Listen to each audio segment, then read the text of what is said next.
What's so great about the multi-tap?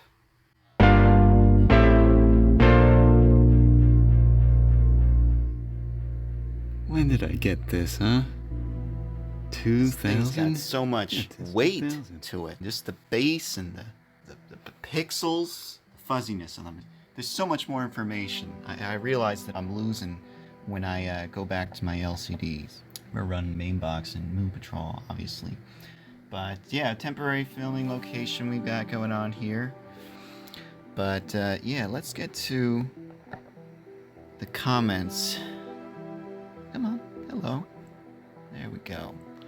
Last time I asked about how you guys seek out new channels, new people, really. It's so easy to just shorten it to say channels, but channels are people. So I really try, anytime I want to say channel, I always have to correct myself and say it's people.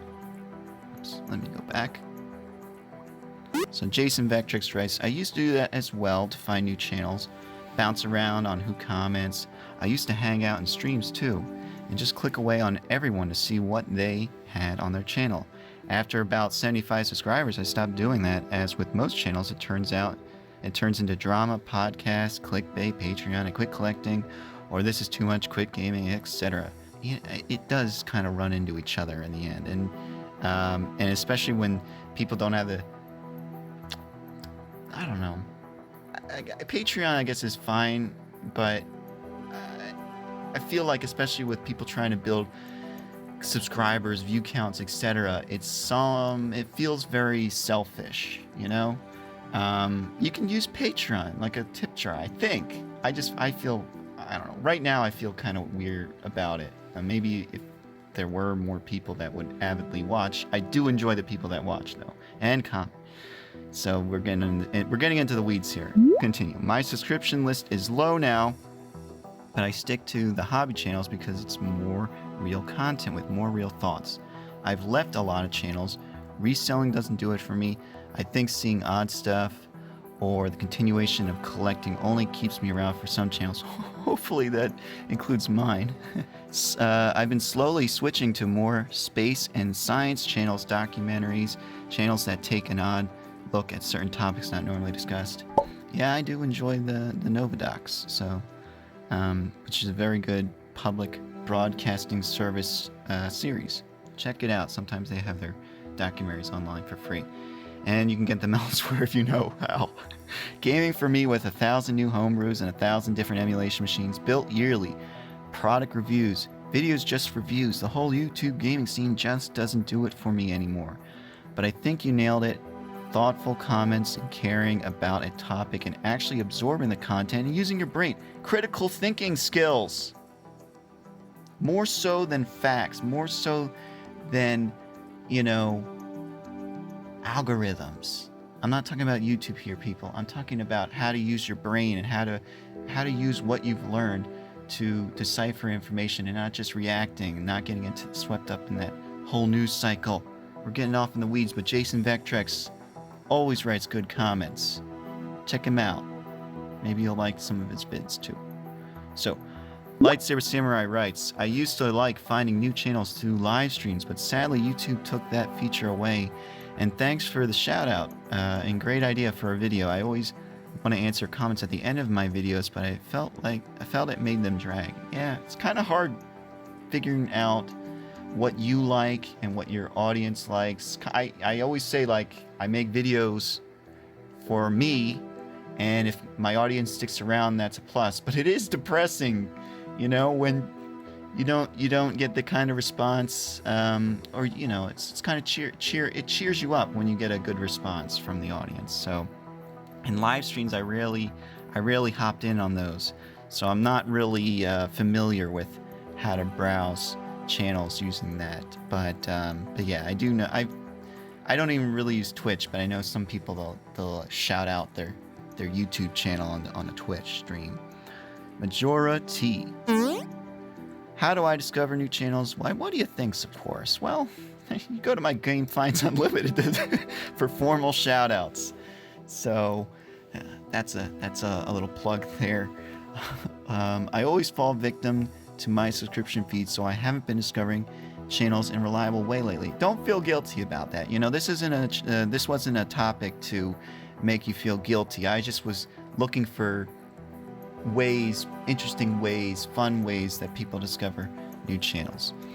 While comments are one way to see a channel and shoutouts a way of mentioning them, I particularly like to see them spotlighted in some audio-video format in a creator's video. It gives me a better sense of the creator and incentive to visit and subscribe. It could be a response featuring footage, a collab project, or a guest feature.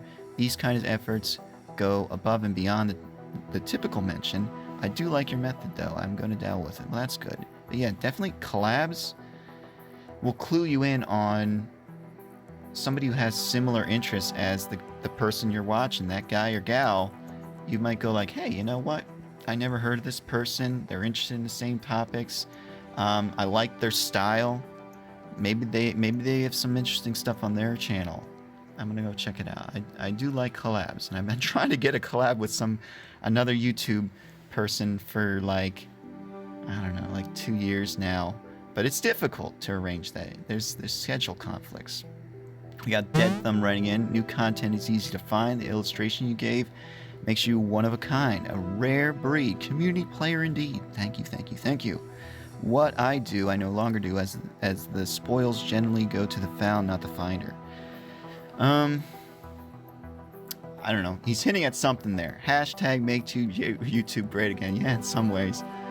You pretty much have the keys to finding new channels with creative content and interesting personality, or the opposed. The method you described was fun for a while. I used a similar methodology for 5 years. It's funny how there is so much content available, yet so little, and how hard it can be to find. So yeah, Dead Thumb. Always, I think I found him through the comments. Good guy.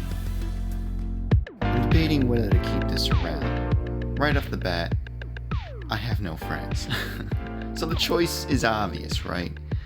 But imagine a space and a time, if you will, where I do have friends and family, and being able to play one of the games that supports this thing, multiple controllers, it might be fun. I could easily Google a list of the greatest multi-tap games of all time in all universes where the Sega Saturn exists. But I'm not aggressively going after Sega Saturn stuff. I think I have one actually multi-tap game. I found a disc-only copy of Guardian Heroes way back in that thrift warehouse episode, and I think it supports multiplayer because there's something in the options menu that it indicates that you can have a lot of people playing at the same time. The most compelling reason for me to keep this around is that it's hard to come by, and because I'm not really aggressively going after Sega Saturn stuff, it may be hard to stumble across one of these on the cheap again. So here's what I want from you. I want to hear about your experiences with the multi-tap, not just certain games support it. Tell me why it's enabled the best experiences, or that's a waste of space except for Saturn superfans, and I want you to convince me that it's worthwhile or not. What do you think?